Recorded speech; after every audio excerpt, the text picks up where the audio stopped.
বলেন তো, 1 বছরের হিসাব।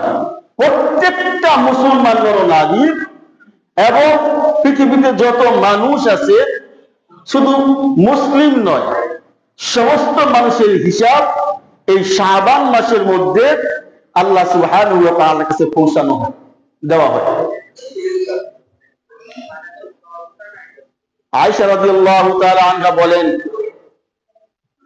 আল্লাহ নবী মুহাম্মদুর রাসূলুল্লাহ সাল্লাল্লাহু আলাইহি ওয়াসাল্লাম শাবান মাসের মধ্যে তিনি এত বেশি সিয়াম পালন করতেন, এত বেশি তিনি সিয়াম পালন করতেন যে আমরা মনে করতাম তিনি আর মনে হয় সিয়াম ছাড়বেন না, মনে হয় তিনি পুরো মাস তিনি সিয়াম পালন করবেন, রোজা রাখবেন।